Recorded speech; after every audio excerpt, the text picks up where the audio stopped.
Hey everybody, it's Tripl-L and now let's talk Knights and Magic episode 6.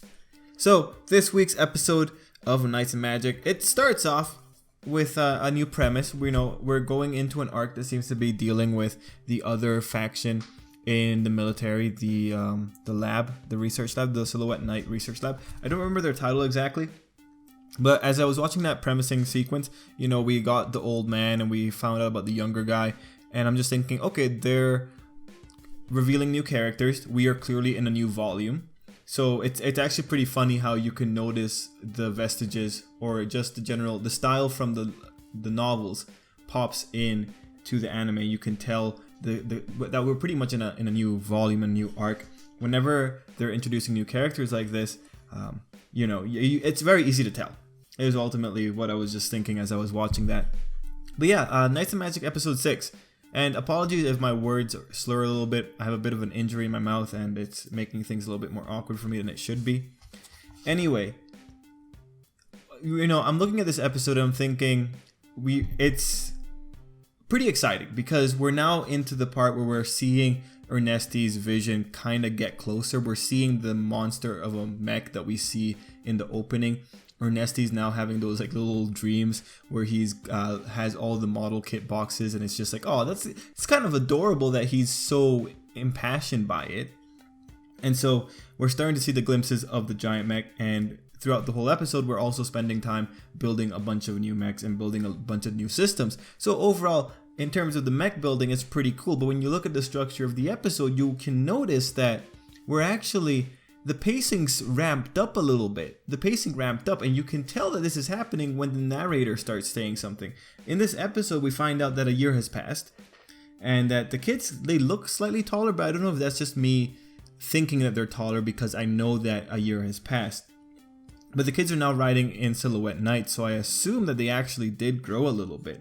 Anyway, just on the note of we can tell things are rushing, it's just we're getting the narration that's kind of covering the time periods. We're seeing that the kids are going all over the place, that we see that they're building stuff, and then we have the biggest tell in that the spy issue is all tied up. The spy is found by a new character. Her name is Nora, and I'm not gonna lie, I really like her. When I first saw her, I was like, ooh, new character. Is this gonna be someone like a rival? But no, we find out it's a spy. So that was pretty neat. But Nora is showing that we have officially wrapped up the last volume. They found the spy, they took him down, and now it's squashed. It's just when you see little moments like that, it does tell you that the pacing is going pretty fast. We cover quite a bit in this episode when it comes to the characters. We give the dwarves the new Silhouette gears that have the magic engine in it, so that now the dwarves can use those Silhouette gears without having to supply magic. And this was actually pretty cool because I forgot that the dwarves aren't able to use magic. And if you remember back in episode 1, that was like a plot point for all of 2 minutes, where the little dwarf boy was being made fun of because he couldn't use magic to the degree that regular human boys could. And then that's when Ernesti and the rest helped him. So it was interesting to see that be recalled here. And it's interesting that got recalled in another episode where the pacing is objectively ramping up a little bit more. Now you also have a few other characters who pop in. They don't really do much, but they pop in, like Addie and Kid's sister. She pops in for a little bit and just hugging Ernesti. Whatever. We don't really need that, but that's just yeah, you know how they do. And then we have what is he? Is he a duke? I forgot. The Count. We have the royalty getting involved and the politicians, and some of them are just giving face service, but we do see the king. He has a bit of a role in the episode because he's the one that sets up this little combat between the two factions, the Phoenix and the lab. So, a lot of things are happening in the episode. Ultimately, we're still dealing with the robots, and one point in the episode is when Ernesti tests out the sonic boom inducing robot, and I thought that was pretty funny. But yeah, there's a lot. I'm actually looking at my notes, and my notes are very disjointed. Yeah, actually, they just went kind of all over the place when it came to the development of the robots. I also like that Ernesti addressed the issue that happened with the stolen units, in that anyone can just steal the units. He's fixed that by giving Edgar a key. So that's pretty cool. Other things that we can say is there's character development happening all around. Dietrich is being a good guy. Ernesti's grandfather, it was funny how he gave up and just said like, yeah, Ernesti's taking to school. I knew it was gonna happen, and it finally happened. I guess Addie had her little moments with Ernesti. Like, actually, she had quite a few moments with Ernesti. So they were playing up that angle for a bit, and now she's jealous of Nora. You know, I do hope that that goes somewhere, just because like they're making it into such a big deal, and she has the emotional moment. Actually, looking at the episode, yeah, she's got quite a few moments going in there. She has the issue with Nora. She has the issue with her sister. She has the issue when Ernesti almost kills himself and is crying about, you know, take it seriously. She has the issue. Well, no, she didn't have an issue, but it was when they were riding in the wagon. She was having all that moment, and I think she was having another moment before that. Yeah, this was like actually a good chunk of the episode was spent on Addie just kind of doing her little thing.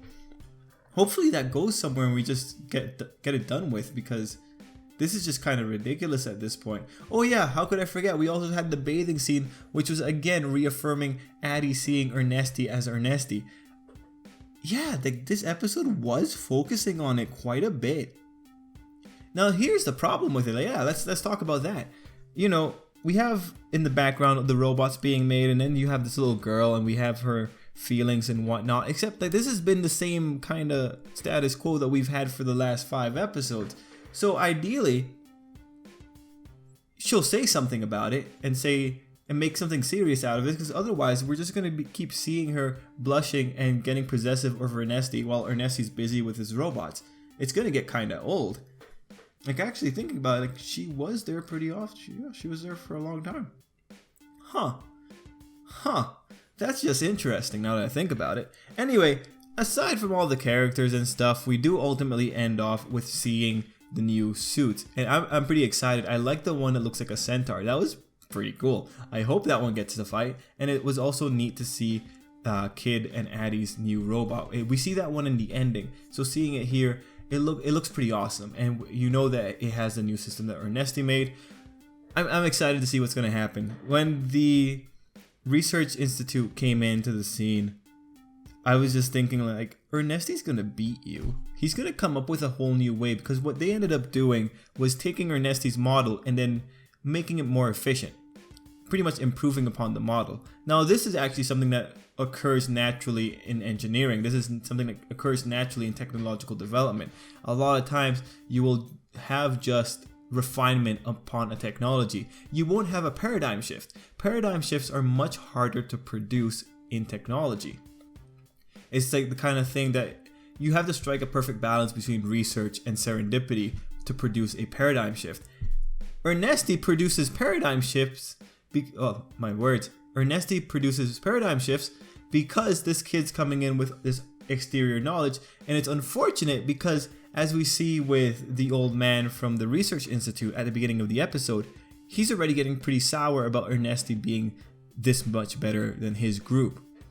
And this is what I was talking about in the last few episodes. Like, you know, I like that Ernesti is able to be some degree of a negotiator, because, or I guess diplomatic. He's able to be diplomatic in that he can make it so that other parties don't get shafted or don't feel like they have been shafted by him.